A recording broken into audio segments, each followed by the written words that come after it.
हरे कृष्ण। ओम अज्ञानतिमिरान्धस्य ज्ञानाञ्जनशलाकया चक्षुरुन्मीलितं येन तस्मै श्री गुरुवे नमः। हरे कृष्ण।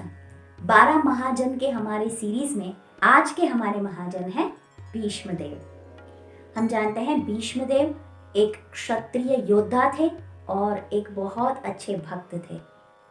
तो भीष्म पितामह जो हैं वो शांतनु महाराज और गंगा देवी के पुत्र थे।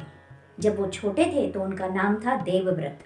तो हमें वो वाली स्टोरी तो हमें पता है, लेकिन देवव्रत जो थे वो उन्होंने जो भी कुछ अपनी ज्ञान प्राप्त किया वो सारा ज्ञान सारे ऋषि मुनियों से किया। जैसे उन्होंने बृहस्पति से राजा के कर्तव्यों के बारे में सीखा, शुक्राचार्य से उन्होंने राजनीति शास्त्र के बारे में सीखा, वशिष्ठ मुनि से उन्होंने अलग अलग वेदों के ज्ञान प्राप्त किए और सनत कुमारों से उन्होंने आध्यात्मिक ज्ञान प्राप्त किया। मार्कंडेय ऋषि से उन्होंने ब्राह्मण के कर्तव्यों के बारे में सीखा और परशुराम से उन्होंने शस्त्र अस्त्र की विद्या प्राप्त की। तो इस तरह से उन्होंने जो भी ज्ञान प्राप्त किया वो सब उन्होंने उत्तम गुरुओं से प्राप्त किया और सीखा।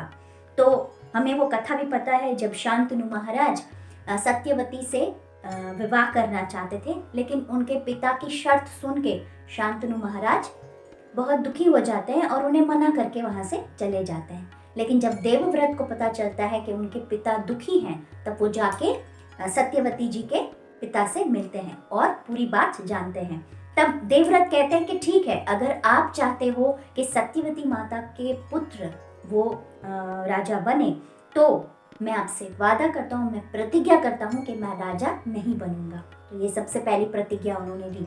तब सत्यवती के पिता कहते हैं ठीक है, आप राजा नहीं बनोगे, लेकिन आपके जो पुत्र होंगे वो राजा बन सकते हैं। फिर मेरे सत्यवती के पुत्र कहाँ जाएंगे? तब वो एक दूसरी प्रतिज्ञा लेते हैं। वो ये कहते हैं कि ठीक है, ऐसा है तो मैं आजीवन ब्रह्मचारी रहूंगा। ये उनकी दूसरी सबसे बड़ी प्रतिज्ञा। और जब उन्होंने ये प्रतिज्ञा ली तो ऊपर से देवताओं ने पुष्प वृष्टि की और उनका नाम पड़ा भीष्म। तब से उनको सब लोग भीष्म के नाम से पहचानते हैं। तो भीष्म देव जो हैं उन्होंने ना सिर्फ ये 2 प्रतिज्ञा ली, एक तीसरी प्रतिज्ञा भी तब ली कि जो कोई भी इस सिंहासन पर बैठेगा उसमें मैं अपने पिता को देखूंगा और मैं उसकी सहायता करूंगा और उसकी रक्षा करूंगा। तो इस तरह से उन्होंने ये 3 बहुत बड़ी प्रतिज्ञा ली, जिनसे उनका नाम हुआ भीष्म। और भीष्मदेव हम जानते हैं कि वो ऐसी प्रतिज्ञाएं लेते हैं जो हम सोच भी नहीं सकते।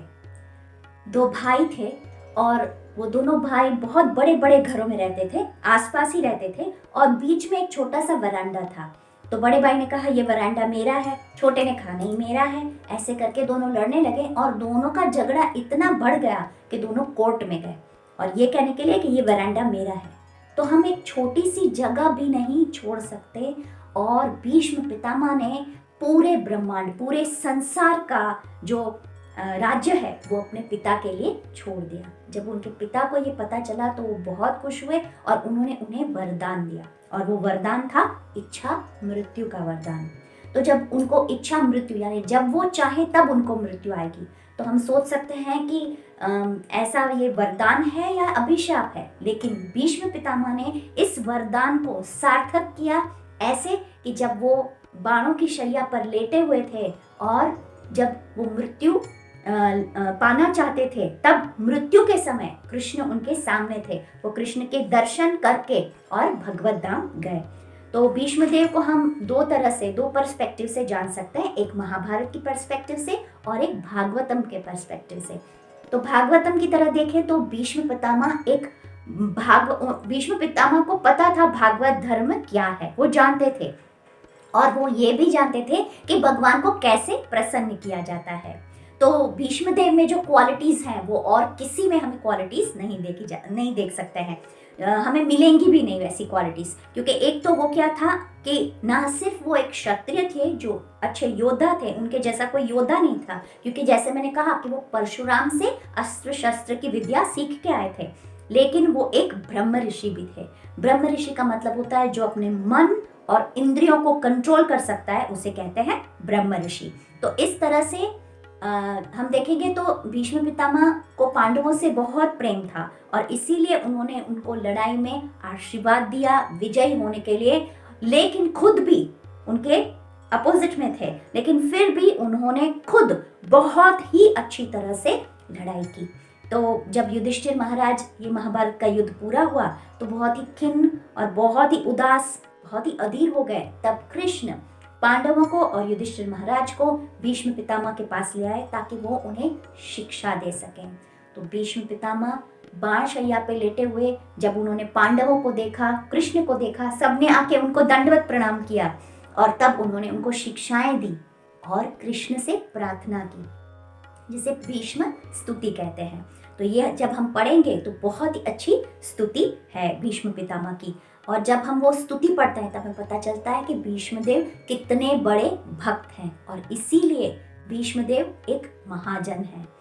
तो जो युधिष्ठिर महाराज हैं जब वो आते हैं तब उनको वो समझाते हैं कि आप लोग हमेशा धर्म के रास्ते पे चले हो और इसलिए आपको परेशान होने की या दुखी होने की या चिंता करने की कोई बात ही नहीं है और कृष्ण आपके साथ ही हैं। तब जब भीष्म पितामह जब वो बाण की शैया पर लेटे हुए थे तो बहुत सारे राजर्षि, ब्रह्मर्षि और देवर्षि वहाँ पे आए। नारद जी आए, भरद्वाज मुनि, पर्वत मुनि, व्यास, परशुराम, वशिष्ठ, असित, गौतम, अत्रि, धौम्य, बृहस्व, त्रिता, कौशिक, कश्यप, अंगिरा। ना सिर्फ इतने सारे ऋषि मुनि वहां पे आए बल्कि अपने साथ सब अपने शिष्यों को भी साथ में लेके आए। तो हम सोच सकते हैं कि इतने बड़े ऋषि मुनि वहां पे क्यों आए। तो एक क्षत्रिय है उसका गोलोक वृंदावन जाने की घटना जो है वो देखने के लिए आए और दूसरे उन सब के मन में भीष्मदेव के लिए जो प्रेम, आदर और स्नेह था वो बस वही दिखाने के लिए आए थे। जब इतने सारे ऋषि मुनि वहां पे आए तब बाण शैया पे लेटे लेटे हुए भी भीष्मदेव इतने धर्मज्ञ थे कि उन्होंने अपने मीठे वचनों से सबका स्वागत किया। जब युधिष्ठिर और पांडव और कृष्ण आए तो उनकी आंखों से हर्षाश्रु बहने लगे और भीष्मदेव ने जब कृष्ण को देखा तब वो बहुत अत्यंत खुश हुए और बहुत ही ज्यादा खुश हो गए। और भीष्मदेव एक और शिक्षा जो हम लोगों को देना चाहते हैं वो ये है कि दुख अगर हमारे जीवन में आता है तो हमें उसे कैसे समझना चाहिए। तो वो कहते हैं कि सर्वम काल कृतम मन्ये, यानी कि जो अप्रिय होता है वो काल के अधीन है। हम भी काल के अधीन हैं, धीरे धीरे काल हमें खींचते जा रहा है। तो हम सब काल के आगे विवश हैं, लेकिन काल जो है वो लोगों के लिए और भक्तों के लिए, दोनों के लिए अलग अलग रहता है। लोगों के लिए काल भयानक भी हो सकता है, लेकिन भक्तों के लिए, भक्त जो भगवान के ऑलरेडी शरणागत हो गए हैं, जो जिन्होंने भगवान की शरणागति स्वीकार की है, वो भगवान मतलब ये काल को भगवान की इच्छा समझते हैं। वो समझते हैं ठीक है ऐसी ही भगवान की इच्छा होगी इसलिए, और भगवान जो भी कर रहे हैं वो मेरे अच्छे के लिए, भले के लिए ही कर रहे हैं। तो इस तरह से जो है उन्होंने ये समझाया हमें कि भक्तों के लिए भगवान का अलग ही प्लान होता है और हमें अगर हम कुछ भी नहीं कर सकते तो हमें क्या करना चाहिए। तो हमें करना ये है, हमें भगवान के प्लान से कोऑपरेट करना है, यानी कि भगवान के प्लान में उनको सहायता करना है। तो इस तरह से ना सिर्फ वो पांडवों की रक्षा करना चाहते थे परंतु वो धर्म की साइड भी रहना चाहते थे, पर फिर भी अपनी मर्जी के खिलाफ उन्होंने अपना पूरा जीवन भगवान जो उनसे चाहते थे वही कार्य किया है और इसीलिए भीष्मदेव इतने महान हैं।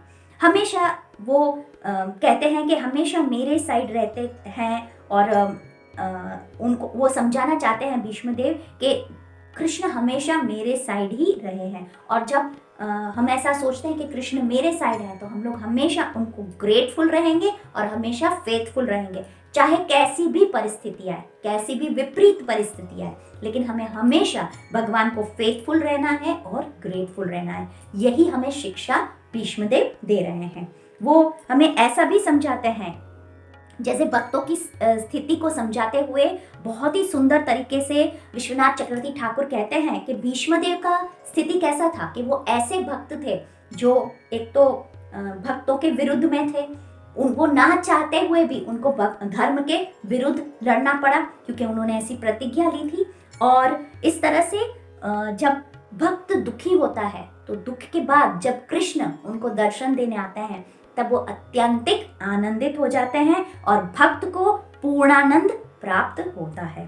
तो इस तरह से हमें बहुत दुख आता है तो हमें बहुत डिस्टर्ब नहीं होना है। तो दुनिया में कोई ये नहीं समझ सकता कि कृष्ण क्या चाहते हैं, क्या उनका प्लान है, इसलिए हमें क्या करना है, उनके प्लान से यानी कृष्ण के प्लान से हमें कोऑपरेट करना है। तो जब हम धर्म के रास्ते पर चलते हैं तो हमें ग्रेटफुल होना है कृष्ण का और फेथफुल होना है इस तरह से। तो भीष्मदेव इतने भाग्यशाली थे कि जब वो प्राण छोड़ के जा रहे थे इस भौतिक जगत से तो वहां पे उनके सामने कृष्ण साक्षात खड़े थे। तो प्रभुपाद लिखते हैं कि भीष्मदेव जो हैं वो निर्विकल्प समाधि उन्होंने ली, यानी निर्विकल्प यानी उनकी जो इंद्रियां थी वो उस वक्त भगवान में लीन थी, उनकी आंखें जो थी वो भगवान को देख रही थी, उनकी जो वाणी थी वो भगवान की स्तुति कर रही थी, उनका मन जो था वो भगवान में लगा हुआ था। इस तरह से उन्होंने निर्विकल्प समाधि ली, भगवान को देखते देखते अपने प्राणों का त्याग किया। तो इस तरह से एक और बात बताते हैं कृष्णदास कविराज गोस्वामी कि जब हम इस जगत में सिद्धांतों के बारे में जानने की कोशिश करते हैं तो सिद्धांत का तो समुद्र है और उसमें अगर हम लोग सिद्धांत ढूंढने जाएंगे तो जैसे कि समुद्र में व्हेल और मछलियां होती हैं बड़ी बड़ी, तो वैसे ही जैसे ही हम लोग सिद्धांत ढूंढने के लिए अंदर जाएंगे तो अवश्य कोई ना कोई बड़ी मछली हमें निगल जाएगी। तो वो कहते हैं कि चैतन्य महाप्रभु ने इतनी कृपा की है हम पे हमारे ऊपर कि हमें सारे सिद्धांतों का जो मणि है, जो हीरा है वो हमें दे दिया है और वो है कि Krishna is the supreme personality of God head, वो हमें समझना है। तो हमारे जीवन में हमेशा हमें जो महाजन किए हैं उसी को हम फॉलो कर सकते हैं। तो जैसे मैंने कहा कि साधु, गुरु, साधु और शास्त्र इनको हमें फॉलो करना है, महाजनों को फॉलो करना है। तो जो गुरु हैं, गुरु के वचनों का पालन करते हुए और शास्त्र को पढ़ना है।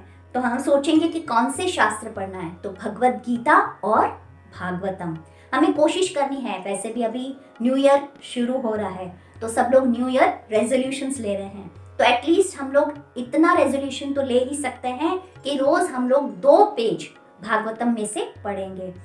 चाहे हमें अच्छा लगे कि नहीं लगे, लेकिन उसको एक कड़वी दवाई समझ के हमें कोशिश करना है कि एटलीस्ट रोज हम लोग 2 पेज भागवतम के पढ़ें। तो इस तरह से गुरु, साधु और शास्त्र को फॉलो करते हुए, महाजनों को फॉलो करते हुए हम भगवान की भक्ति कर सकते हैं। और जैसे भीष्म पितामह ने हमें समझाया कि दुखों से घबराना नहीं है, विपरीत परिस्थिति से घबराना नहीं है और भगवान के कार्य में लगे रहना है। तो हम हमारे जीवन में हमेशा इन महाजनों के ऋणी रहेंगे, प्रभुपाद के ऋणी रहेंगे, चैतन्य महाप्रभु के ऋणी रहेंगे और ऐसे महाजनों के ऋणी रहेंगे। तो हम इन सब महाजनों को शत शत कोटि प्रणाम करते हैं। हरे कृष्णा।